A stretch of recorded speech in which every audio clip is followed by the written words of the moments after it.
Hola, soy Daniel Fuentes de Sedavilu Web Academy. Te doy la bienvenida a mi canal.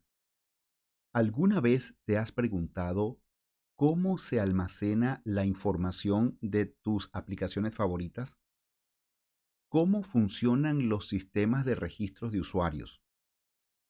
¿Cómo nosotros logramos a través de un sistema de e-commerce reservar ciertos productos y almacenarlos dentro de nuestro carrito de compras?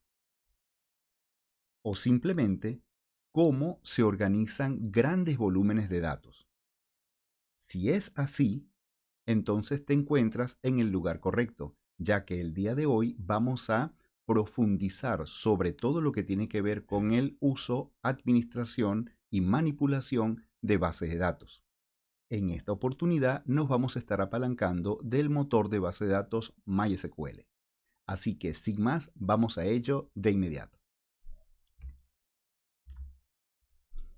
Muy bien, acá te he creado una pequeña presentación en la cual vamos a ir siguiendo todo un orden de trabajo y posteriormente de igual forma pues vamos a estar trabajando con código específicamente, pero obviamente tendríamos que implementar en nuestro computador la herramienta o conjunto de herramientas, como bien tú lo quieras manejar, para nosotros poder administrar o manipular nuestras bases de datos. Así que en este caso vamos entonces a verificar lo que sería nuestra agenda de trabajo, en la cual pues vamos a estar profundizando acerca de lo que es una base de datos, para qué nos pueden servir, algunas bases de datos que comúnmente vamos a poder estar trabajando, los tipos de tablas que pueden existir en una base de datos, que es esta parte de lo que tendría que ver con el SQL, ¿ok? Que ese es el lenguaje de consulta estructurado, diagrama, entidad, relación, la cardinalidad y vamos a hablar también acerca de los tipos de datos. Bien, posteriormente toda esta información la vamos a reconducir específicamente a un aspecto de trabajo completamente práctico. En este caso, aquí la primera inquietud es, ¿qué es una base de datos? Como puedes estar observando en la lámina, representa un conjunto de datos pertenecientes a un mismo contexto. Cuando nos estamos refiriendo a un contexto, se refiere que cada uno de nosotros, dependiendo del sistema o de la aplicación que vamos a estar creando, seguramente pues vas a estar desarrollando un sistema de recursos humanos o un sistema para el área de gestión académica o un e-commerce, ¿verdad? Un sistema de venta en líneas. Cada uno de ellos se refiere a un contexto en donde cada uno de los datos que se van a manipular en cada uno de esos sistemas es completamente distinta. A eso es lo que se refiere ese conjunto de datos perteneciente a un mismo contexto. Representan aspectos de la realidad. ¿Por qué? Bueno, porque cuando tú identificas cada uno de ese conjunto de datos que vas a querer administrar o controlar o simplemente guardar, pues entonces seguramente sería el DNI de la persona, seguramente va a ser como por ejemplo su nombre, su apellido, un correo, la dirección, ¿de acuerdo? Su número telefónico, ¿vale? Entonces estos representan aspectos de la realidad. Ahora, organizados para un propósito específico, sí, porque de alguna manera, cuando nosotros almacenamos datos, se supone que vamos a estarlo ejecutando en base a un producto final que nosotros vamos a querer utilizar a través de ello, una base de datos para, digamos, la manipulación de todo lo que tiene que ver con los datos de un trabajador o una base de datos para controlar todo lo que tiene que ver con las ventas de una empresa o una base de datos que contenga, por ejemplo, toda la ubicación de distintos productos en unos stands o simplemente en ciertas dependencias. Entonces, sea como fuere la base de datos que vamos a conformar, pues tienen que tener una organización y por supuesto un propósito específico. En este sentido, ¿para qué nos pueden servir entonces las bases de datos? Bueno, principalmente para almacenar, es decir, para agregar, modificar, eliminar esos datos. Entonces, siempre nuestras bases de datos, esto es lo que vamos a poder lograr hacer, porque precisamente las bases de datos eso es lo que nos permiten. Bien, acceder a los datos en un futuro. ¿Por qué? Porque si yo tengo un sistema y en ese sistema yo estoy continuamente guardando datos, bueno, posiblemente en un futuro voy a querer, por ejemplo, consultar el estado de cuenta de un periodo de tiempo específico o consultar las ventas realizadas en la semana anterior o el mes anterior o el año pasado. Entonces, de alguna forma yo tendría que tener la posibilidad para poder acceder en un futuro a esos datos que en una oportunidad fueron guardados. Manipular los datos y combinarlos. Esto es esencial porque regularmente los datos cuando se guardan dentro de base de datos, dentro de estas bases de datos hay un conjunto de elementos que inicialmente le vamos a llamar entidades. Posteriormente, estas entidades se van a transformar o se van a convertir en nuestras tablas. Dentro de las tablas es donde se guardan los datos y esos datos se guardan dentro de cada uno de distintos, digamos, columnas. Y esas columnas deben tener un nombre y además de un nombre tienen que tener un tipo de dato y además del tipo de dato debería tener una longitud en base a la cantidad de caracteres o números o letras que nosotros vamos a almacenar dentro de dicho campo. Entonces, bueno, esa es un poco la idea, ¿no? Que nosotros cuando almacenamos los datos en cada una de estas entidades, pues entonces seguramente vamos a querer combinarlos. Por ejemplo, nosotros guardamos los datos de un trabajador y guardamos en otro lugar todos los datos de los familiares de los trabajadores. En algún momento puede ser que yo desearía obtener de cada trabajador exactamente cuáles son sus familiares. Entonces, obviamente, los datos están guardados en entidades distintas, pero las vamos a poder combinar o relacionar. Analizar los datos. Esto es fundamental, ya que nosotros cuando tenemos datos guardados en nuestras bases, pues seguramente vamos a querer generar análisis o vamos a querer generar, por ejemplo, estudios o vamos a querer quizás desarrollar gráficos o tablas comparativas. Entonces la idea es extraer los datos de dichas tablas para poderlos analizar. Importante acá, cuando nosotros vamos a querer analizar estos datos, hoy día nosotros podemos apalancarnos del uso de ciertos software o ciertas herramientas que nos van a permitir de alguna manera poder generar algunos estudios para la toma de decisiones de la alta gerencia en base a reportes que nosotros le podemos generar y que dichos reportes son alimentados directamente de la base de datos y por supuesto en tiempo real pueden observarse los cambios, las actualizaciones de esos datos. Un caso emblemático de ello puede ser, por ejemplo, lo que representaría un software denominado Power BI. Power BI de alguna forma es una herramienta que te permite consolidar datos a través de una base de datos y posteriormente vas a poder generar de alguna manera como tableros o dashboard administrativos donde puedes generar informes para la toma de decisiones de la alta gerencia. Por ejemplo, una persona que comercializa productos seguramente va a querer conocer en qué sede se está vendiendo más o en cuál sede no se está vendiendo el producto. Entonces, dependiendo de esas decisiones o esas observancias que él va a tener sobre la data, él va a poder tomar decisiones y generar algún tipo de trabajo de marketing para lograr impactar esos espacios donde su producto no se está comercializando. Y eso se va a visualizar a través de, por ejemplo, un mapa, un gráfico de área, un gráfico de torta, un gráfico de línea, ¿ok? En donde nosotros vamos a poder visualizar la información y esa se va a chequear en tiempo real. Cada vez que se alimenta la información en la base de datos, inmediatamente esta información va a poder visualizarse por parte, digamos, de las personas que tengan los accesos, como por ejemplo la alta gerencia.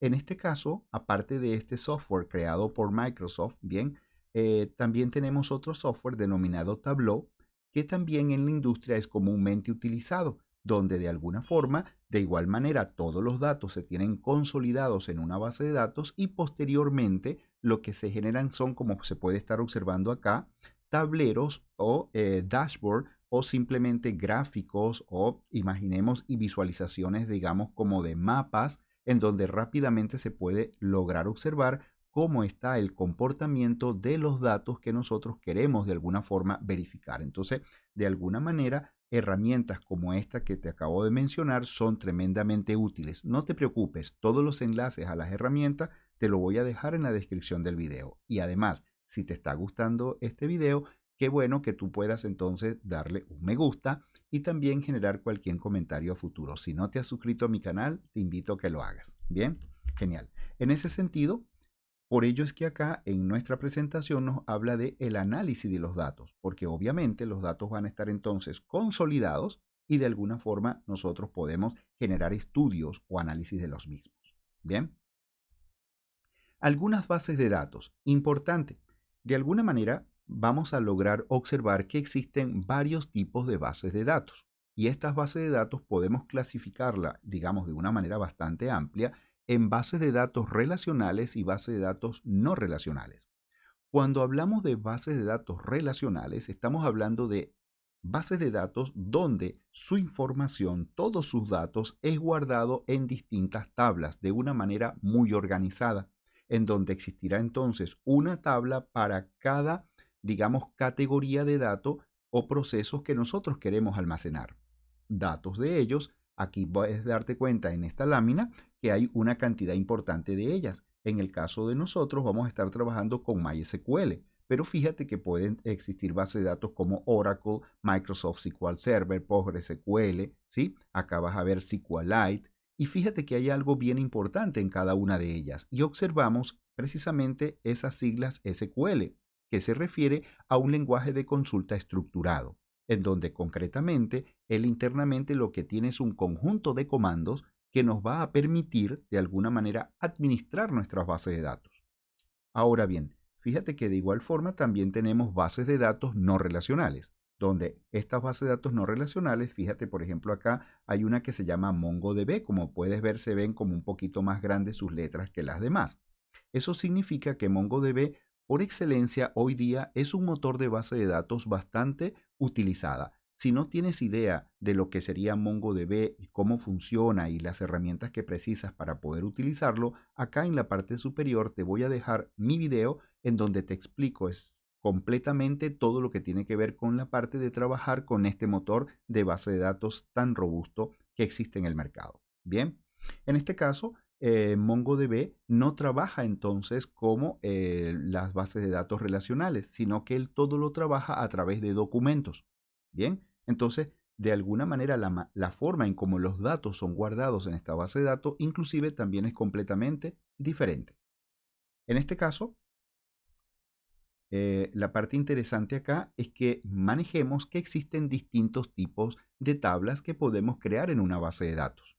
Aquí, como puedes darte cuenta, tenemos, digamos, tablas, ¿no? Que serían tablas maestras, primarias o principales. Es allí en donde nosotros estaríamos guardando todo aquel conjunto de datos que no varía continuamente, sino que son datos que de alguna forma nosotros vamos a almacenar, como por ejemplo el DNI de una persona, quizás su nombre, su apellido, su dirección, su email, su teléfono, que son datos que aunque pueden cambiar, no varían de forma continua, ¿vale? Sin embargo, fíjate que aquí tendríamos tablas secundarias o auxiliares. Estas tablas secundarias o auxiliares son de alguna forma tablas que alimentan a las tablas maestras, primarias o principales. ¿En qué sentido? Como te había mencionado hace un momento, te voy a generar otro ejemplo. Imagínate que tenemos una tabla, por ejemplo, de estudiantes, ¿vale? Y que allí se guardan todos los datos de nuestros estudiantes. Pero de alguna forma nosotros vamos a querer guardar, por ejemplo, el país de origen del estudiante. Entonces nosotros deberíamos tener una tabla auxiliar o secundaria donde tendríamos guardado todos los países. Y de alguna forma ambas tablas se van a relacionar. ¿Por qué? Porque yo en algún momento me gustaría saber cuántos alumnos pertenecen a un país específico. Entonces, de alguna forma ahí, digamos, la tabla secundaria nutriría a la tabla principal. ¿Ok? Más adelante vamos a estar haciendo allí un trabajo bien interesante donde vas a poder detallar todo esto. Bien. Tenemos acá también estas tablas que se le denominan tablas pivotes alternas o tablas de detalles. Es en ellas donde se guardaría información que de alguna manera, digamos, va a contener todos unos datos repetidos de los usuarios. Vamos a ver a qué se refiere esto. Imaginemos que nosotros tenemos una tabla de clientes. Imaginemos que tengamos también una tabla de productos, ¿vale? Y de alguna forma nosotros desearíamos guardar qué cliente está comprando qué productos, qué clientes que quiere comprar qué productos. Entonces, de alguna manera necesitamos tener algún lugar donde guardar esos datos, en donde se guardaría la identificación del cliente, la identificación del producto, cuántos productos se está llevando el usuario, en qué fecha se ve. Entonces, esas serían tablas de detalle. Vamos a verlo muy rápidamente en nuestras mentes cuando nosotros nos acercamos a un automercado. Cuando visitamos un automercado, nosotros de alguna forma tomamos nuestro carrito, empezamos a colocar producto y en simultáneo muchas otras personas están haciendo exactamente lo mismo. Pues en ese sentido, cada quien está comprando, puede ser el mismo producto, pero de alguna manera cuando llega a la caja, los productos que yo me estoy llevando van a quedar relacionados a mi identificación, pero los productos que la otra persona se está llevando quedarán a su identificación. En ese caso, la única manera de poder chequearlos posteriormente es a través de una tabla de detalle pivot o alterna. Las tablas históricas vienen a representar estas donde nosotros, por ejemplo, si lo observamos desde un punto de vista administrativo o contable, siempre se hace un cierre de mes o un cierre de, digamos, anual, ¿no? Lo que sería un periodo administrativo anual. En ese sentido, cuando se hacen todas las operaciones contables, a final de año se hace un cierre. Todos esos datos se tienen que guardar en algún lugar y ese algún lugar va a ser una tabla histórica. ¿Para qué? Para en un futuro, pasados 5, 10, 15 años, si alguien necesita conocer alguna información representativa de un periodo de fecha en particular, pues tendríamos que acudir a las tablas históricas. Veámoslo desde el punto de vista en una tienda. Se apertura la tienda, se ejecutan ventas diariamente, pero al final de la noche se tiene que hacer el cierre de la caja. Cuando se hace el cierre de la caja, lo que va a ocurrir es que todos los datos de las ventas de ese momento van a quedar guardadas en una tabla histórica. De forma tal de que si alguien en algún momento quiere saber cuánto se vendió en tal periodo, bueno, tiene que acudir a las tablas históricas. Y las tablas de auditorías representarían entonces este recurso o este elemento en el cual se guardarían todos aquellos datos críticos dentro de un sistema que de alguna manera se debería tener el control de qué usuario, desde qué máquina, a qué hora, qué operación hizo. Entonces eso se guardan en tablas de auditoría. Si alguien, por ejemplo, imprime un cheque y después dice que él no fue, pues eso queda guardado en la tabla de auditoría y ahí uno lo puede chequear y ahí se va a determinar exactamente qué usuario, desde qué máquina, a qué hora ejecutó la impresión de tal cheque. ¿Okay? Entonces, de alguna forma, este serían como una clasificación bastante básica de las distintas tablas que podemos tener dentro de una base de datos. En este sentido, es importante que nosotros tengamos muy pendiente, bien, que nosotros en este caso vamos a estar trabajando con MySQL, pero es importante que tengamos muy en cuenta que de alguna forma, si nosotros dominamos toda esa gama de comandos que nos ofrece MySQL, también nosotros perfectamente lo pudiésemos trabajar a través de PostgreSQL o lo pudiésemos a trabajar con MariaDB o lo pudiésemos trabajar con cualquier otro motor de base de datos relacional como por ejemplo Microsoft SQL Server. Sus comandos son exactamente, digamos, los mismos. Es un sistema de gestión de base de datos, es más popular para el entorno web, ¿sí? Es bastante eficiente y forma parte del stack de todo lo que tiene que ver con el desarrollo web. Así que si tu intencionalidad a futuro es dedicarte a la programación a nivel del desarrollo web, entonces estarías aprendiendo un recurso fundamental, el cual va a estar trabajándose del lado del backend. ¿Ok? Acuérdate que cuando trabajamos todo lo que tiene que ver con el desarrollo de aplicaciones, existe un frontend y un backend. El frontend es todo lo que tú visualizas y el backend es donde, por ejemplo, se guardan los datos, se hacen operaciones, digamos, de lógica del negocio y nosotros no estamos evidenciando eso, pero de alguna manera sí está ocurriendo. Bien, así que las bases de datos siempre van a estar del lado del backend, ¿vale? Muy bien. En este sentido, llegamos en esta parte que es súper importante, el reconocer que SQL es un lenguaje de consulta estructurado y de alguna manera internamente podemos observar que él tiene como una categorización en función de la diversidad de comandos que él como tal posee. En este caso, fíjate que acá tendríamos algo que se llama DDL, que es el lenguaje de definición de los datos. Prácticamente lo que encierra es un conjunto de órdenes o instrucciones que nos van a permitir, por ejemplo, crear una base de datos, ¿ok? Nos va a permitir, por ejemplo, crear una tabla, nos permitirá, por ejemplo, modificar la tabla, borrar una base de datos o borrar una tabla, y por eso aquí te estoy mostrando estos comandos como el create, el alter o el drop. De alguna forma, si ya nosotros tendríamos la base de datos creada junto con sus tablas y demás, pues entonces ahora tendríamos que irnos al lo que sería el DML. donde DML, como bien lo indica acá, es el lenguaje de manipulación de los datos, donde de alguna forma, al igual, presenta un conjunto de comandos que las bases de datos nos permiten para manipular las mismas, que en este caso sería la posibilidad de yo poder insertar datos en una tabla, el poder actualizar esos datos, el poder borrarlos o simplemente poder consultarlos. En este sentido, acá también fíjate que existe algo que sería el DSL, que es un lenguaje de control de los datos por medio del cual nosotros vamos a poder de alguna manera otorgar privilegios, por ejemplo, a los usuarios que nosotros vamos a crear en nuestra base de datos o simplemente revocárselos. Bien, entonces a través de estas órdenes es que nosotros vamos a poder efectuar dicho trabajo. Y también existe de igual forma en las bases de datos lo que sería el TCL, que es el lenguaje de control de transacciones. Este lenguaje de control de transacciones vamos a tratar de verlo algo así como cuando nosotros nos dirigimos a un telecajero y en ese telecajero nosotros, por ejemplo, colocamos nuestra tarjeta, colocamos nuestra clave y nosotros vamos a digitar de qué cuenta exactamente qué cantidad de dinero vamos a querer retirar, por ejemplo. En este caso, si de alguna forma el telecajero no nos entrega el dinero, entonces lo que ocurre allí es exactamente lo que ves acá, es un rollback, ¿ok? ¿Por qué? Porque todas las transacciones están metidos dentro de un bloque, ¿ok? Que sería un begin and begin, es un bloque, ¿ok? Y todas esas transacciones se tendrían que ejecutar. Si alguna de ellas no se ejecuta, inmediatamente entonces ocurrirá un rollback. Pero si en el caso contrario sí se ejecutan de forma satisfactoria y el cajero no se entrega el dinero, pues entonces se ejecutará un commit.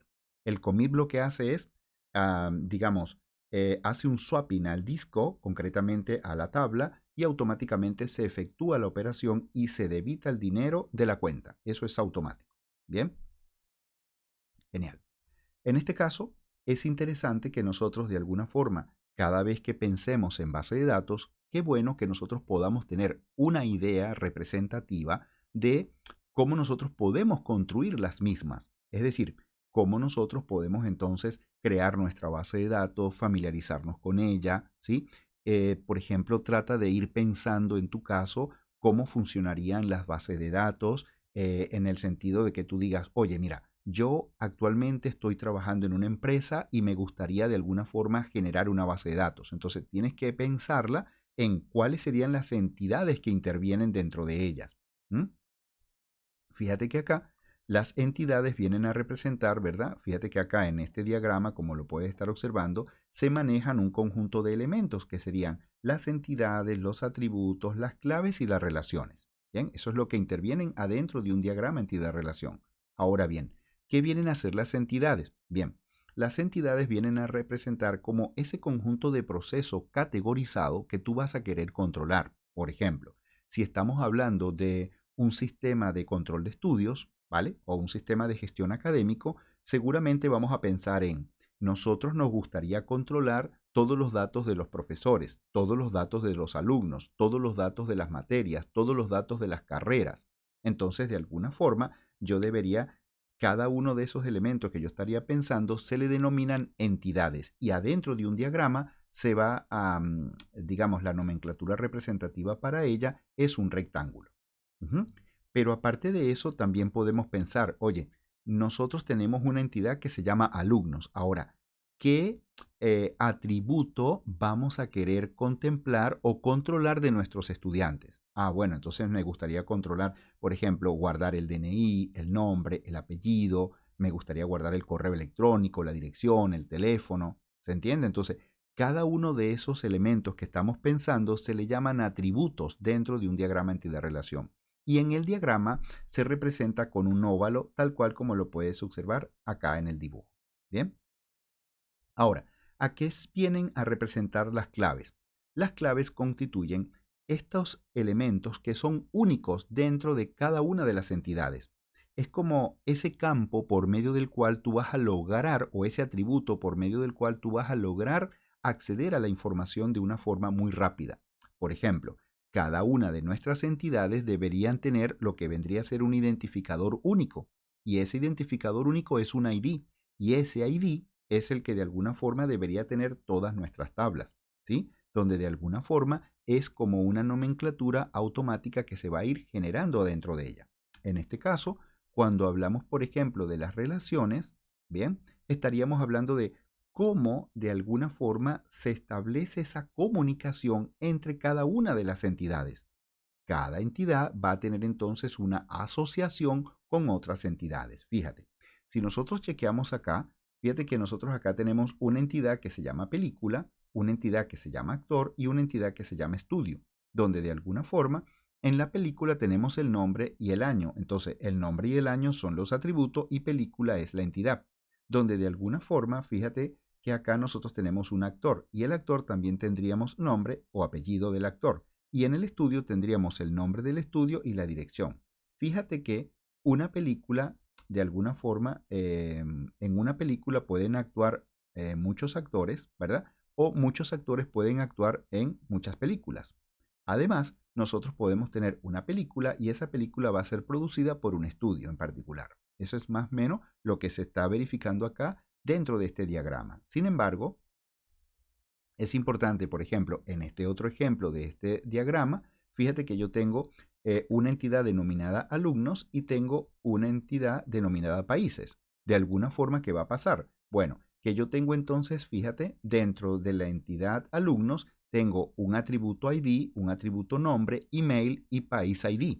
De alguna forma, fíjate que acá yo tengo un ID dentro de alumnos. Date cuenta que el ID está representado como con un guión bajo, con un subrayado, ¿verdad?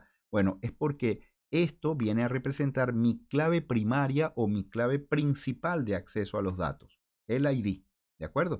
Fíjate que en la tabla países yo tengo también un ID, fíjate que también está resaltado y también como países yo estoy guardando el nombre. Importante, cada una de las entidades se identifican en plural y cada uno de los campos o cada uno de los atributos, como puedes ver, se identifican en singular, donde de alguna forma, fíjate la relación que se establece aquí. Alumnos pertenecen a países. ¿Por qué? Bueno, porque muchos alumnos pueden pertenecer a un mismo país. Si lo ves desde el punto de países hacia alumnos, pudiésemos decir que, digamos, un país, ¿ok? Un país específico puede pertenecer muchos alumnos. Yo puedo tener un país X, pero yo tengo muchos alumnos que pertenecen al mismo país. Entonces es importante que nosotros a través de estos diagramas nos identifiquemos cada una de las entidades que intervienen dentro de mi base de datos, identificar cada uno de los distintos atributos que posteriormente se van a convertir en campos, ¿de acuerdo? Y por supuesto identificar estas claves que no te lo he mencionado, pero no solamente existen claves primarias, sino que también existen claves foráneas. Ya en un instante vamos a estar profundizando al respecto. Muy bien, entonces en este caso, importantísimo acá, lo que tiene que ver con la cardinalidad. La cardinalidad se refiere a, de alguna forma, cómo es la relación entre las tablas. Por ejemplo, en este caso de ejemplo, vas a darte cuenta que yo puedo tener una relación de 1 a 1 o una relación de 1 a n o una relación de n a m. Eso significa que es una relación de 1 a 1, de 1 a muchos o de muchos a muchos. Ahora, vamos a tratar de analizarlo. Cuando yo tengo una relación de 1 a 1, tal como lo puedes verificar en esta misma representación del diagrama, dice alumnos y direcciones. ¿Eso qué significa? Que cada alumno debe tener asignado una dirección en particular, pero fíjate que son dos entidades. Es decir, yo tengo la entidad alumnos y tengo la entidad direcciones. Lo que pasa es que cada alumno debe tener una única dirección. ¿Ok? Cada alumno tiene una única dirección. Esto es un poquito medio abstracto para poderlo observar. Sin embargo, vamos a pensar en otro ejemplo. Cuando nosotros compramos un pasaje aéreo, este pasaje aéreo nosotros nos entregan un boarding pass. En ese boarding pass hay un conjunto de datos, ¿verdad? Como por ejemplo el número del vuelo, la hora de salida del vuelo, la hora de arribo, la puerta por donde voy a embarcar, mi número de asiento, ¿sí? Mi nombre, mi apellido y demás. En este caso, cada uno de esos datos son únicos para cada pasajero. Es decir, nunca vamos a encontrar en un mismo vuelo a dos personas que se van a sentar en el mismo lugar. Por ello es que la relación es de 1 a 1. Un pasajero tiene asignado un boarding pass. Un pasajero tiene asignado un boarding pass. ¿De acuerdo? Cuando hablamos de una relación de 1 a n, que vendría a ser una relación de 1 a muchos, Obviamente, dependiendo de la tabla donde yo me encuentre o la entidad donde yo me encuentre, puedo pensarlo en una relación de cardinalidad de uno a muchos o de muchos a uno. Por ejemplo, en lo que estamos logrando observar acá, fíjate que tenemos una entidad que se llama empleados y fíjate que tenemos otra entidad que se llama familiares. Es decir, cada empleado puede tener muchos familiares. Si ahora tú te paras en familiares, tú tendrías que decir que muchos familiares pertenecen a un trabajador. ¿Se ve? Por eso es que la relación es de uno a muchos. Obviamente, dependiendo de dónde tú te encuentres, lo vas a ver de muchos a uno o de unos a muchos. Por supuesto, ahí tú puedes pensar inclusive el ejemplo que habíamos hablado hace un segundo, en donde yo tenía los alumnos y tenía países, en donde de alguna forma la relación es de muchos a uno. ¿Por qué? Porque de alguna forma muchos alumnos pueden pertenecer al mismo país. Si lo vemos al contrario, entonces sería que un país está relacionado a muchos alumnos. ¿Por qué? Porque muchos alumnos pueden pertenecer al mismo país. Ujú. Finalmente, fíjate que aquí tenemos una relación de cardinalidad denominada de muchos a muchos. Esta relación se refiere a que, como lo puedes verificar en el ejemplo, ¿no? Él te dice que tenemos una entidad clientes y una entidad productos. En este caso, lo que significa es que muchos clientes pueden comprar muchos productos o muchos productos pueden ser comprados por muchos clientes. En este caso, la relación es de muchos a muchos. Y no olvidemos, en función de la clasificación de las tablas que estuvimos hablando, cuando la relación siempre es de muchos a muchos y ya la tenemos identificada que es así, en el medio vamos a tener que crearnos entonces una tabla, ¿de acuerdo? Que se le conoce con el nombre de una tabla pivot o simplemente una tabla, digamos, alternativa, ¿vale? Porque es en esta tabla donde nosotros guardaríamos la identificación del cliente y la identificación del producto. Bien, obviamente ahí en esa misma tabla o en esa entidad guardaríamos no sé, la cantidad de productos que se está llevando el cliente, la fecha en que se está llevando el producto, si lo está llevando con descuento o no, la imagen del producto si queremos, ¿ok? Pero de alguna forma siempre se tiene que guardar en ella la identificación del cliente y la identificación del producto que se está llevando cada cliente. Genial, ¿no? En este caso, a continuación, vamos a darnos cuenta que así como nosotros tenemos un diagrama entidad-relación, también tenemos lo que se conoce con el nombre de un modelo entidad-relación. El modelo entidad-relación viene a representar algo así como la representación gráfica donde nosotros podemos observar cada una de las entidades que intervienen en nuestra base de datos, ¿sí? Y por supuesto podemos observar cada uno de los distintos atributos que intervienen en cada una de ellas. Y además también podemos observar la relación que existen en ellas. En este caso, tal como lo puedes evidenciar en este ejemplo, ¿sí? Date cuenta que nosotros, por ejemplo, tenemos una entidad que se llama productos, en donde tendríamos el ID, el nombre, la descripción, el precio. Fíjate que aquí tenemos algo que se llama proveedor ID y tenemos tipo de vice ID. Eso significa que estos campos vienen a representar una clave foránea, ya que ella se va a relacionar con otra tabla. Por ejemplo, yo tengo una tabla que se llama tipos de bicicletas. Yo te estoy diciendo ya de una vez tablas, pero acuérdate que inicialmente se llaman entidades, ¿ok? Entonces, fíjate, yo tengo acá una tabla o una entidad, vamos a llamarle de una vez tabla, que en este caso se llama tipos de bicicletas, esta tabla, ¿bien? Y fíjate que internamente yo tengo el ID y el nombre. Eso significa que esto que tú estás viendo acá, fíjate que además tiene un tipo de dato, ¿sí? Fíjate que en el ID se va a colocar es un dato numérico, por lo tanto el campo es de tipo entero, mientras que en nombre yo voy a colocar seguramente caracteres, ¿no? Entonces en este caso acá se le determina que este campo va a ser entonces un campo de tipo varchar, así se le denomina, ¿no? Porque yo voy a almacenar, digamos, caracteres dentro del respectivo campo. Además, fíjate entonces que este campo ID va a estar relacionado exactamente con esto que yo tengo acá, que es un campo que se llama tipo de bicicleta ID. Entonces hay una relación entre las tablas. De alguna forma, fíjate que yo tengo acá una tabla que se llama proveedores, pero esta tabla proveedores, fíjate que está relacionada con la tabla productos. ¿Por qué? Porque yo tengo un campo acá que se llama proveedor ID. Entonces hay una relación entre las tablas. Bien.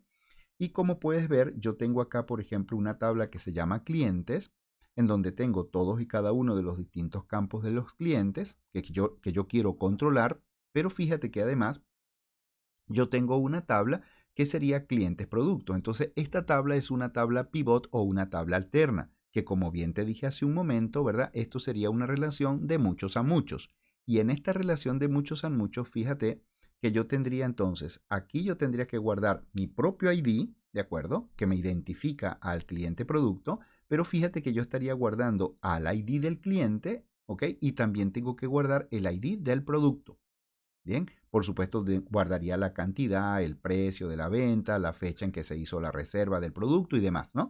Pero de alguna forma, esto que está acá, esto representaría entonces una tabla que viene a ser una tabla pivot o alterna, la cual surge cuando tenemos identificada, reitero, una representación de muchos a muchos. ¿De acuerdo? Ahora fíjate, aquí finalmente vamos a encontrarnos entonces con lo que serían los tipos de datos. Ya lo evidenciamos en la tabla anterior, ¿verdad? Aquí podemos darnos cuenta que cada una de las distintas tablas tienen un conjunto de campos y cada campo tiene un tipo de campo que además tiene una longitud, ¿de acuerdo? Tiene una longitud, tiene un tipo de campo y una longitud. El tipo de campo entonces pueden ser campos numéricos, campos de tipo fecha, campos de tipo texto, campos de tipos booleanos, ¿verdad? De tipo booleano, porque vamos a almacenar, por ejemplo, un true o un false, ¿de acuerdo? Y entonces fíjate que aquí tienes también una cantidad importante de distintos tipos de datos. Estos tipos de datos van a representar qué es entonces lo que tú vas a querer guardar dentro de cada uno de los campos. En este caso, lo que yo voy a hacer a continuación es, voy a ingresar a una plataforma, voy a crear digamos, un diagrama entidad-relación y vamos a ir pensándolo. Yo a medida que lo voy creando, trata de seguirme en lo que yo voy a estar haciendo, ¿de acuerdo? Para que entonces tú te des cuenta cómo se construye, digamos, un diagrama entidad-relación y tú lo tienes que ir pensando en algo que tú manejes, en algo que tú usas, en algo que tú trabajas, ¿de acuerdo? Eso es lo importante. Entonces, en este caso, lo que yo voy a hacer a continuación es lo siguiente, fíjate. Yo me voy a ir, por ejemplo, acá, me voy a ir a esta plataforma, ¿ok? No te preocupes, yo te lo voy a dejar en la identificación del video. Esto se llama DB Designer, ¿ok? Y en este caso, DB Designer es una plataforma muy simpática porque te permite, una vez que tú te registras, ¿ok? Acá donde tú te suscribes, ¿de acuerdo? Para suscribirte, la verdad que te va a pedir un formulario, unos datos súper sencillos, ¿ok? Y una vez que tú te registres, bueno, ya vas a quedar, fíjate, aquí yo tengo, por ejemplo, mi cuenta, en donde, bueno, tengo acá mi nombre, ¿vale? Tengo unos datos muy básicos que me piden. Y una vez que ya tú te registras, puedes ingresar a la plataforma. Es súper sencilla. Entonces, una vez que ya tú ingresas a la plataforma, lo único que tienes que hacer es darle acá donde dice nuevo. Y acá él te va a afrontar para que tú entonces identifiques tu proyecto. Vamos entonces a imaginarnos ahorita nosotros, ¿verdad? Que vamos a crearnos un sistema de gestión académica. Entonces, fíjate que como es un sistema de gestión académico, mi base de datos se va a llamar sistema de gestión académica. En este caso puntual, lo que yo le voy a decir es que voy a enviarlo acá donde dice submit y allí ya yo tendría listo, digamos, mi área de trabajo para empezar a diseñar lo que viene a ser mi diagrama entidad-relación. ¿De acuerdo? Entonces, imaginemos de vuelta que estamos queriendo, como bien se los dije, vamos a querer, por ejemplo, crearnos un sistema de gestión académica, es decir, un sistema de control de estudiantes, ¿de acuerdo? Donde estamos en una academia y bueno, simple y llanamente vamos a querer llevar el control del registro de todos nuestros estudiantes. En este caso, fíjense, lo primero que yo debería hacer en esta plataforma, ¿ok? Ustedes después con calma la pueden chequear y verificar, la verdad es que es muy sencilla su uso, ¿ok? Pero mire, en este espacio yo solamente le voy a dar al botón derecho del mouse y le voy a dar acá donde dice nueva tabla. Fíjese que aquí me creó un espacio con algo identificado nueva tabla, ¿vale? Entonces, esta tabla recuerde que es una entidad. Bien, entonces cuando yo le doy acá el doble clic, fíjese que él me abre una ventana y acá, como puede darse cuenta, él se queda a la espera para yo otorgarle un nombre a esta tabla. Yo, por ejemplo, ¿verdad? De mi base de datos del sistema de gestión académica, me voy a crear una tabla que le voy a llamar alumnos. ¿De acuerdo? Listo, le llamé alumnos. Entonces, ahora fíjese que aquí va a tener como un simbolito de un más. En este simbolito usted le puede dar un clic y en ese clic es donde usted va a decir, bueno, ¿cómo va a ser la identificación de cada una de mis columnas? Entonces, Yo en este caso me voy a posicionar acá y le voy a decir que es un ID. ¿Por qué es un ID? Porque ya habíamos hablado que todas nuestras tablas deberían tener un campo clave de acceso a la información y lo vamos a identificar con un identificador único que le vamos a colocar ID. Todos los campos que se colocan dentro de una tabla se van a escribir en singular y por supuesto cada campo tiene que tener un tipo de campo. En este caso, el campo de tipo ID será un campo de tipo entero, que además, ¿verdad? Este campo va a ser o va a representar el campo clave de acceso a la información. Entonces yo le voy a decir que es un primary key. Además, fíjese que aquí hay algo que me dice NN. Ese NN significa not null. Para usted, seguramente cuando ha llenado formularios se ha percatado que cuando llena alguno le dice este campo es obligatorio. Bueno, eso es porque a nivel del seteo de la base de datos se tiene considerado el not null. Además, yo le voy a colocar aquí autoincrement. Significa que cada vez que alguien registra a un alumno en el sistema, automáticamente el motor de base de datos le va a identificar con un identificador único. Así es como lo va a hacer, ¿vale? Entonces, inmediatamente una vez que ya yo tengo esto listo, yo le voy a dar acá el símbolo de más y acá pues voy a empezar a seguir colocando cada uno de los distintos atributos que va a tener mi tabla. En este caso, por ejemplo, voy a colocar ahí el nombre, ¿verdad? Vamos a colocar el nombre del estudiante y acá le vamos a decir que es un tipo de campo varchar, ¿vale? Será de tipo varchar porque dentro de él lo que se va a almacenar son, digamos, caracteres. Y acá fíjese que yo le estoy dando una longitud de 50 caracteres. Bien, aquí yo le voy a indicar not null, significando que yo no quiero que ese campo lo deje en vacío. En este caso voy a crearme otro campo más, como por ejemplo el apellido del estudiante. Fíjese que yo estoy escribiendo los campos en singular. Le voy a decir que el tipo de campo es de tipo varchar. Y acá le voy a decir que, bueno, lo voy a dejar de 50 dígitos. Y además le voy a decir not null, porque no quiero que lo dejen vacío. Aquí voy a colocar otro campo más, como por ejemplo el email.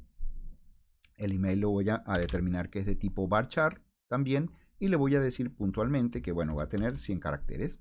Not null, ¿vale? Y aquí finalmente vamos a suponer que yo voy a querer controlar de cada estudiante su país de origen. Entonces yo voy a colocar un campo que le voy a llamar país ID. Fíjese la nomenclatura que estoy utilizando, es país-ID. Es una buena forma de identificar los campos. Nunca lo puede dejar ni con espacios en blanco ni caracteres especiales, ¿ok?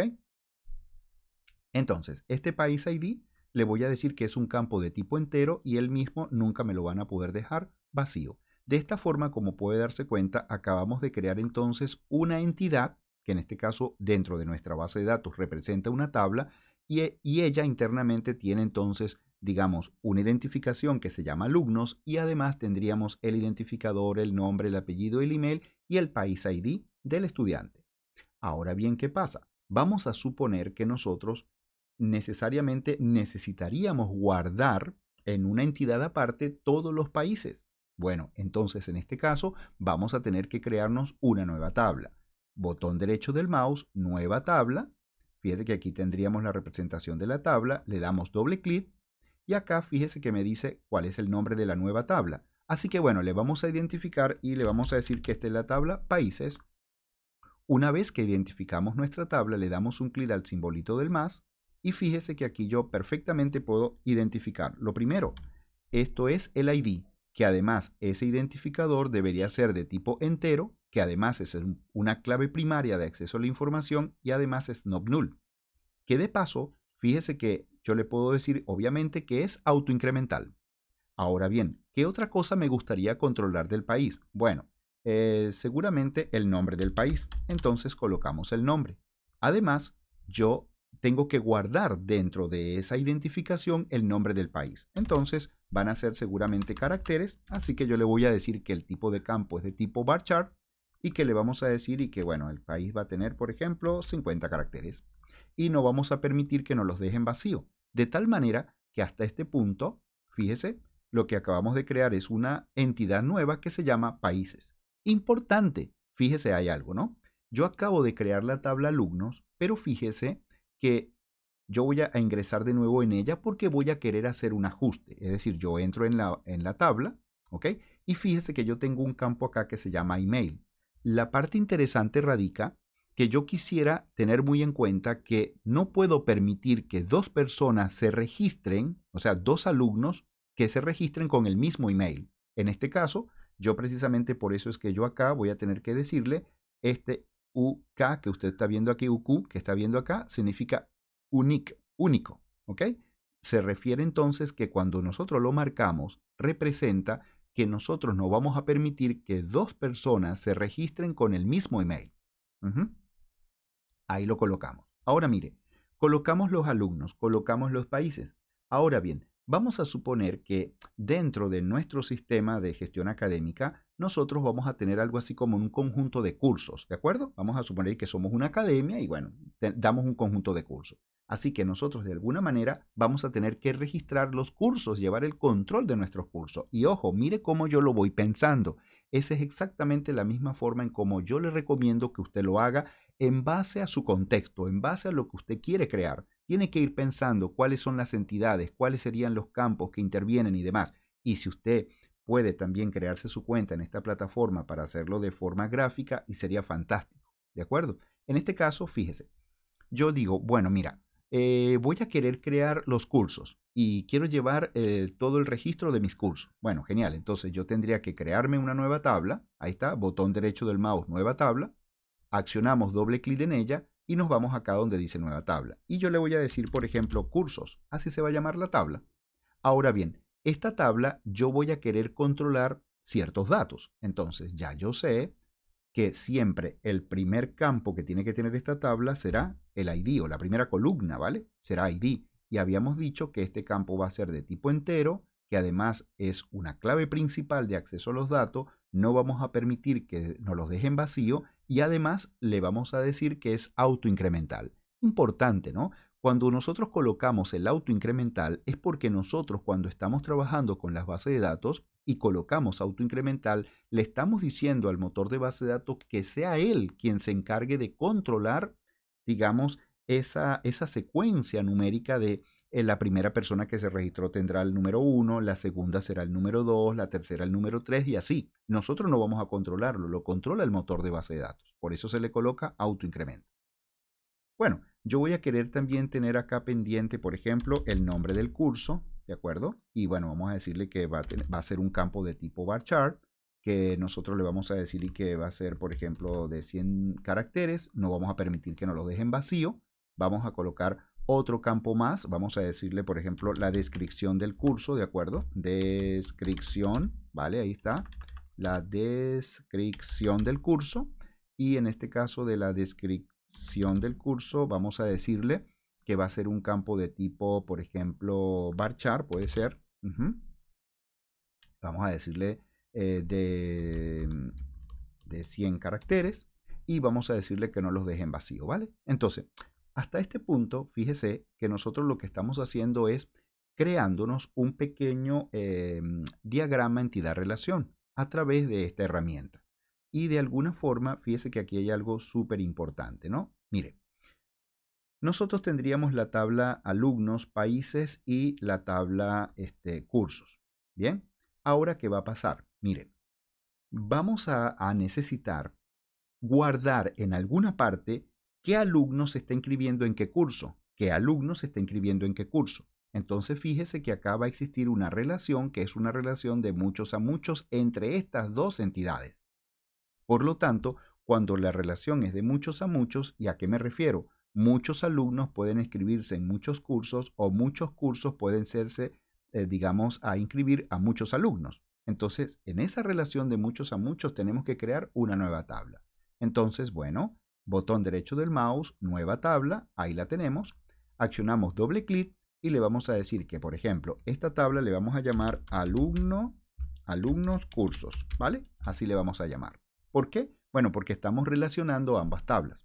Y en este caso, habíamos acordado que toda tabla tiene que tener un identificador único. Por lo tanto, este es un ID que es de tipo entero, que es primary key, que es not null y que además es autoincremental. Ahora, ¿qué otro dato vamos a guardar en nuestra tabla? Bien, necesitaríamos guardar, por ejemplo, de alumnos el ID.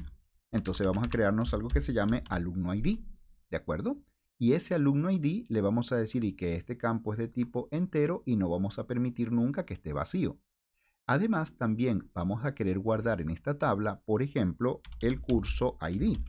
Significa que yo guardaría cuál es el curso que ese alumno se está inscribiendo. Por lo tanto, esto también es un campo de tipo entero y le vamos a decir que no vamos a permitir que nos lo dejen vacío. Bien, vamos a suponer que nosotros vamos a querer guardar, por ejemplo, la fecha de inscripción. Entonces vamos a crearnos un campo que se llame, por ejemplo, fecha, fecha de registro, vamos a llamarlo así, ¿vale?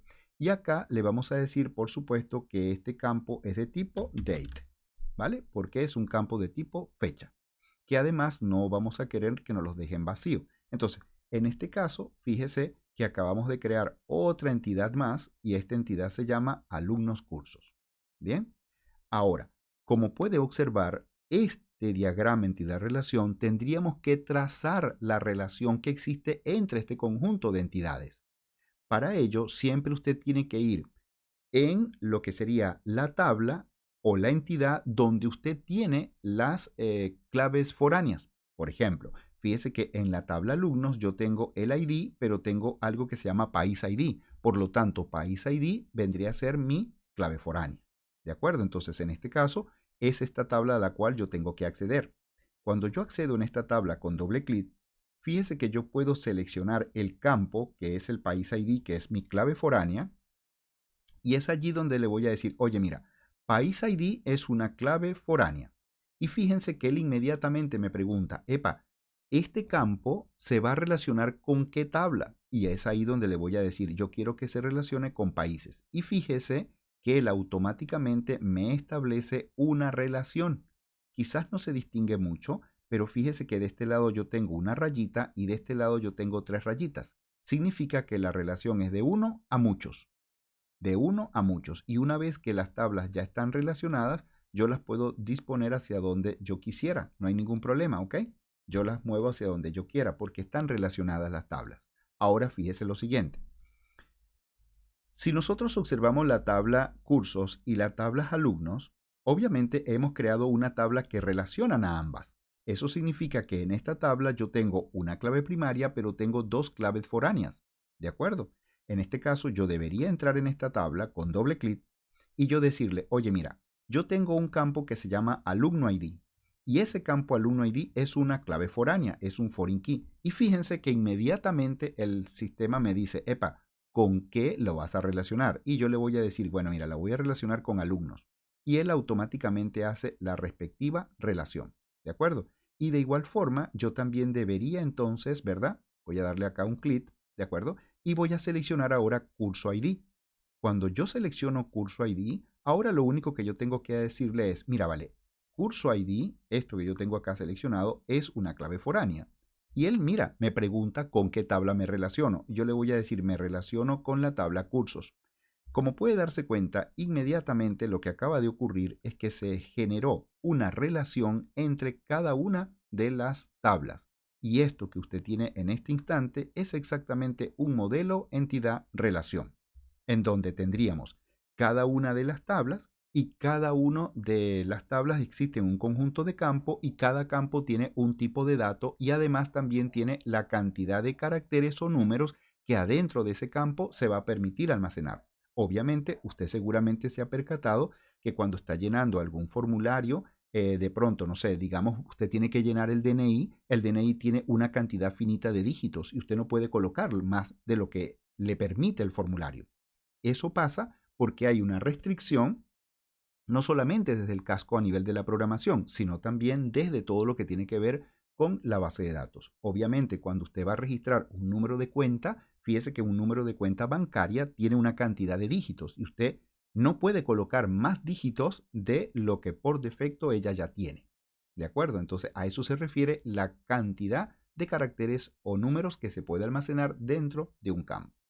Ya como para cerrar esta primera parte, vamos a, por ejemplo, no sé, vamos a suponer que esto nosotros quisiéramos tenerlo guardado, ¿verdad? Entonces nosotros pudiésemos decirle, por ejemplo, fíjese que por acá hay una parte que me dice, voy a decirle acá proyecto, ¿vio? Y cuando le doy acá en proyecto, no sé si ve que aquí dice exportar. Acá dice exportar. Entonces fíjese que aquí yo lo puedo exportar en una imagen, de tal forma que cuando yo le doy un clic, fíjese que él me abre una pantalla y me pregunta, ¿cómo quieres exportarla? ¿Lo quieres exportar en formato PNG o formato PNG o JPG? Y él me dice, ¿qué calidad lo quieres? ¿Por defecto, alta o la mejor calidad? Entonces, cuando tú le dices aquí, yo seleccioné la mejor calidad en formato PNG y le digo siguiente, ¿no? Entonces, fíjese que él automáticamente me crea el dibujo de lo que nosotros tenemos ahí como diagrama entidad-relación y además nosotros también pudiésemos, por ejemplo, recortarlo, ¿verdad? Le pudiésemos decir, bueno, mira, yo quiero esto achicarlo hasta acá para que se vea mejor, esto lo quiero achicar hasta acá, ¿vio? Y cuando usted lo recorta, fíjese que él hace como lo agranda y lo tiene de una forma bien interesante para poderlo visualizar, ¿sí? En este sentido, si usted lo quiere de alguna forma descargar para guardarlo, usted puede decirle aquí descargar y ahí pues por supuesto en lo que vendría a ser seguramente su equipo lo va a conducir exactamente a lo que vendría a ser eh, su carpeta de descarga. Yo lo voy a conducir hasta este punto y le voy a colocar acá que esto es un diagrama entidad relación, ¿de acuerdo? Es mi diagrama entidad relación. Ahí está. Y cuando nosotros le damos aquí guardar, pues ahora fíjese usted que ahora acá tendríamos nuestro diagrama, tal cual como lo puede notar, el que nosotros acabamos de crear, ahora lo tenemos aquí guardado. ¿De acuerdo? Y esto es interesante porque le permite a usted tener una visión completa de lo que sería el modelo entidad-relación, cómo estarían actuando el conjunto de tablas que intervienen dentro de su base de datos y cómo estarían relacionándose, aparte de lograr identificar cada uno de los campos que nosotros tendríamos en nuestro modelo. En este sentido, lo que quiero transmitirle a continuación es lo siguiente. Fíjese, cuando nosotros trabajamos con base de datos, siempre es importante que nosotros determinemos exactamente cuál va a ser la plataforma que vamos a utilizar para nosotros manejar nuestras bases de datos. En este caso, nosotros podemos valernos de varias. Bien, sin embargo, yo le voy a recomendar, por ejemplo, que instale lo que sería MySQL Workbench. Cuando usted instala MySQL Workbench, estaría instalando no solamente el motor de base de datos para poder trabajar, sino que también estaría instalando todo lo que sería una herramienta gráfica para poder administrar las bases de datos. Si, por ejemplo, en su caso dice, no, ya va, a mí no me gustaría instalar esta herramienta porque, bueno, lo que fuere, ¿no? Usted quiere utilizar alguna otra, bueno, entonces usted también puede, fíjese que para descargar esta, para finalizar esta parte, simplemente usted le va a dar aquí un clic donde dice descargar ahora. Usted la descarga, una vez descargado le da doble clic, comienza a hacer la instalación siguiente, siguiente, siguiente, siguiente, igual como cualquier producto Windows. Y una vez que eso termina, va a tener ahora usted Workbench en su máquina para administrar las bases de datos. En un instante se la voy a mostrar porque esa es la herramienta que vamos a utilizar en nuestro curso. Además, si no quiere utilizar Workbench, también puede utilizar, por ejemplo, dbeaver, que como puede observar acá, dbeaver nos dice que, digamos, es una plataforma, ¿vale? Que te permite administrar las bases de datos por parte de los desarrolladores, por los administradores de base de datos, los analistas de datos, ¿ok? O todas las personas que trabajan con datos.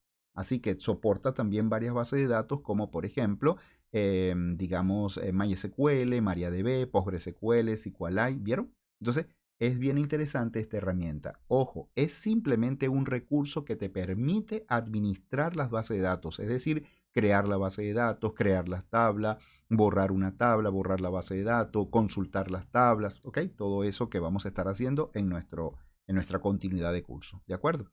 Además de esto, puede también surgir el caso que ustedes puedan querer instalar, por ejemplo, vamos a buscar acá otra herramienta que seguramente pueden ustedes querer tener o instalar en sus máquinas, ¿ok? En este caso, bueno, voy a conducirlos en vez de esta que tiene las distintas versiones, voy a llevarlos acá a la página oficial, no se preocupe, yo le voy a dejar todos los enlaces y fíjese que usted en su máquina, si usted no quiere trabajar con Workbench, usted puede instalar este producto que se llama Shan. Al instalar Shan en su máquina, ustedes van a hacer que su máquina se convierta en un servidor web local para hacer pruebas de trabajos y demás, y eso está bueno, ¿ok?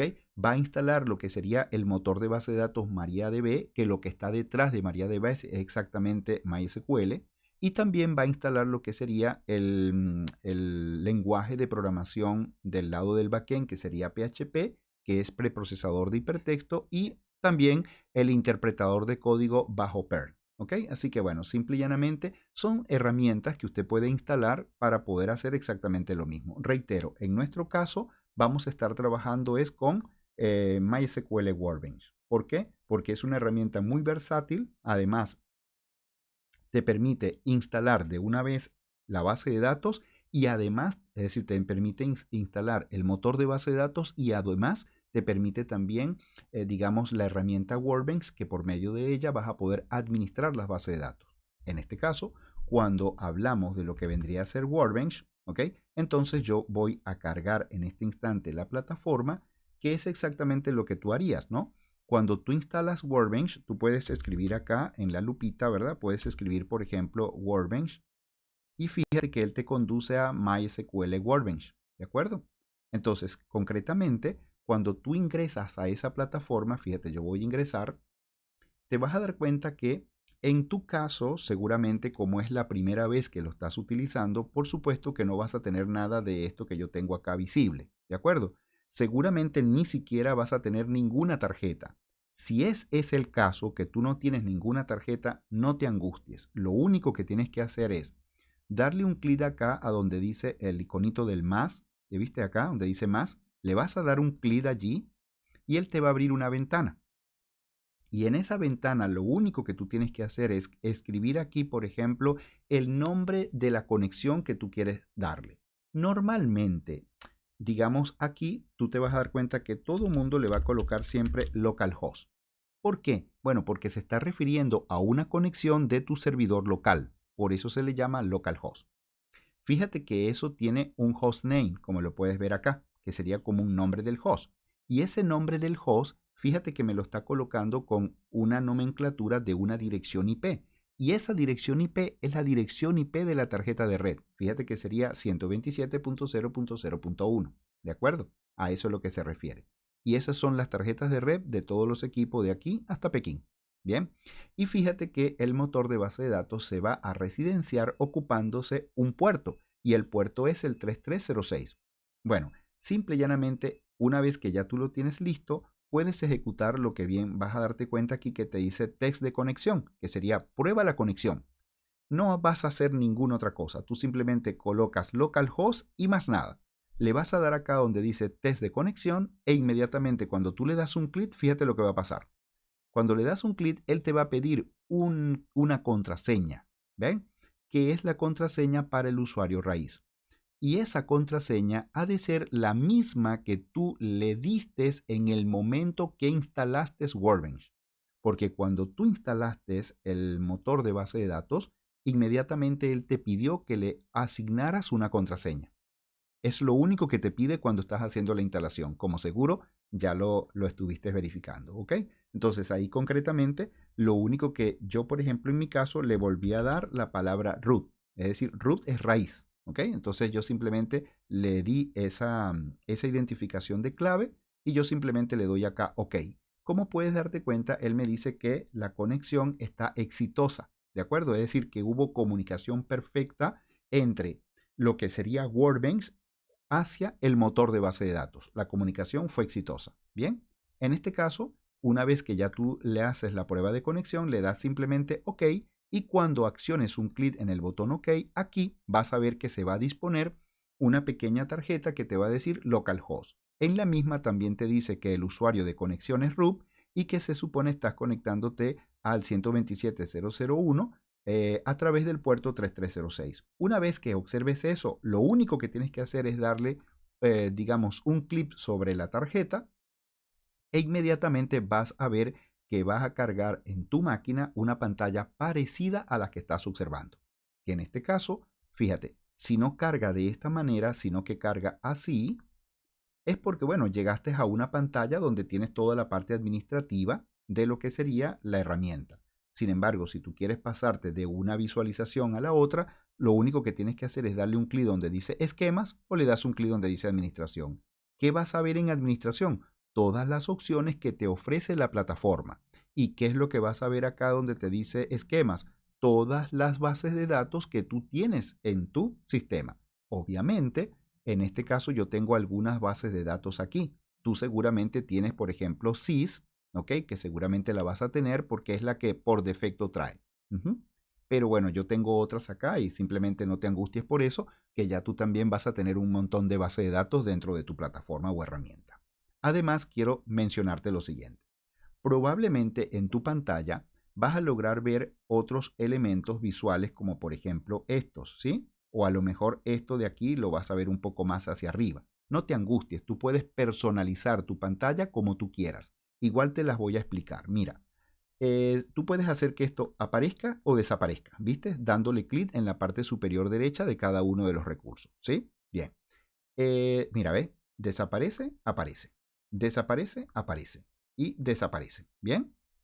Yo normalmente la dejo de esta forma. Ahora te voy a explicar cada porción de pantallas para que tú también lo tengas súper claro. Primero, en esta parte vas a estar observando todas las bases de datos que vas a ir creando progresivamente en tus sistemas, ¿vale? En esta sección vas a poder cambiar entre las opciones administrativas o simplemente donde tienes toda la visual de tus bases de datos. En esta parte inferior vas a poder ver alguna información de la base de datos donde tú te puedas encontrar en un momento dado, ¿vale? Aquí en esta parte inferior, ¿sí?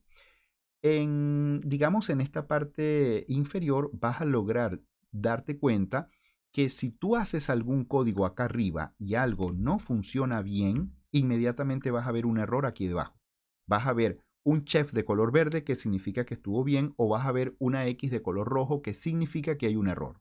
Importante, trata de por favor leer cuál es el error y demás porque seguramente escribiste mal algo en la consigna. Bien, lo otro, vas a darte cuenta que acá tienes algunas opciones de trabajo que vas a estar utilizando en un momento dado, ¿sí? Como por ejemplo, fíjate, ves que aquí dice Query 1, yo le voy a dar un clic aquí en la primera ventana. ¿Ves que ahora dice Query 2? Y vuelvo a darle y mira que dice Query 3. Estas son ventanas independientes sobre la cual tú vas a poder escribir código. ¿Qué código? Código SQL, pues, a través del cual vas a poder comunicarte con el motor de base de datos y vas a ordenarle lo que tú quieres ejecutar. En este caso específico, acá tendrías entonces la posibilidad de acudir a lo que sería, por ejemplo, a cada una de estas ventanas. Yo las voy a cerrar porque no las voy a estar utilizando de momento, ¿sí? Y fíjate que debajo de estas ventanas además tienes unos pequeños iconos. Importante con estos iconos, ¿bien? El icono 1 es el siguiente. Esto que está acá es porque si tú tienes archivos ya guardados, los puedes llamar y traerlos para acá. Tú puedes guardar, por ejemplo, imagínate que estás desarrollando código y te gustaría guardarlo, le vas a dar el clic al disquetito y por supuesto le das un nombre y se guarda. El primer rayito significa que si tú aquí tienes múltiples líneas de códigos escritas y tú le das al primer rayito, se van a ejecutar todas las líneas de código, ¿ok? De la primera a la número 100. Ahora, el segundo rayito significa que si yo me paro aquí en esta línea 4 y le doy al segundo rayito, solamente se va a ejecutar esa línea. No se van a ejecutar todas, solamente a donde yo estoy parado o yo puedo tener seleccionado un conjunto de líneas y ahí yo puedo darle bien sea al primero o al segundo rayito. Eso va a depender de ti, cómo vas a querer ir generando el trabajo. ¿De acuerdo? Pero entiéndeme que en este espacio es donde nosotros vamos a estar haciendo código para comunicarnos con nuestro motor de base de datos. Bien, entonces acá una vez que tú hagas el código, reitero, lo puedes guardar y si tú al día siguiente quieres seguir practicando, pues entonces puedes llamarlo. Bien, entonces en esta parte vamos a verificar, ¿no? Que a través de ello vamos a poder, digamos, digamos, manipular todo lo que tiene que ver con nuestras bases de datos y la comunicación con la misma. Muy bien, como te pudiste dar cuenta, la verdad es que es todo un mundo de todo lo que sería la parte introductoria teórica que no la quise dejar pasar porque considero que es importante para ti el de alguna manera conocer toda esta parte inicial de trabajo, ¿sí? Ya en las sucesivas oportunidades que vamos a estar trabajando, vamos ya a adentrarnos en el código, ¿sí? Es decir, vamos a entrar en cómo nosotros podemos crear usuarios, cómo podemos borrar usuarios, cómo podemos crear base de datos, cómo podemos crear tabla, cómo podemos administrar completamente todos nuestros recursos, así como lo vimos en una de las presentaciones que habían un conjunto de comandos. Entonces, en esta primera parte te invito a que lo chequees, verifícate toda la información teórica, todos los enlaces te lo voy a dejar en la parte inferior para que puedas ingresar y tener todo el ambiente de trabajo y en este caso vamos a dar la oportunidad de tiempo para que tú tengas todas tus plataformas instaladas en tu equipo y una vez que las tengas puedes entonces darle continuidad en la secuencia de los siguientes videos que voy a estar subiendo con respecto a este tópico que es importante. Recuérdate que hoy día es vital nosotros aprender a manipular y a trabajar con las bases de datos para lograr establecer todo lo que tiene que ver con el análisis de los datos, que es un tema bien interesante hoy día y bastante demandado. Todo lo que tiene que ver con esto de data análisis, que es fundamental, ¿no? Todo lo que tiene que ver con los análisis de métrica, la generación de dashboard o tableros administrativos, ¿sí? Y bueno, eso para poderlo manipular, pues vas a tener que tener base de datos. Y por supuesto, recuerda que hoy día todo lo que tiene que ver con el tema de la inteligencia artificial a través de sus distintos modelos, vamos a poder también apalancarnos de datos para poder entonces generar todo lo que viene a ser, digamos, estos modelos de inteligencia artificial para la generación de respuestas que una persona pueda requerir en un momento dado. Bien, en este sentido, si te ha gustado todo lo que te he transmitido, te invito a que me dejes un me gusta, también puedes compartirlo y de alguna forma puedes también generar cualquier tipo de comentario. Yo regularmente vivo muy pendiente de ellos para poderte dar respuesta. Si tienes algún tipo de sugerencia, también es bienvenida, ¿de acuerdo? Y por supuesto, si no te has suscrito a mi canal, te invito a que te suscribas, ¿de acuerdo? Así que de mi parte, un gran placer trabajar contigo el día de hoy. Te espero para la siguiente oportunidad, ¿de acuerdo? Así que nos vemos en la próxima. Hasta luego y gracias.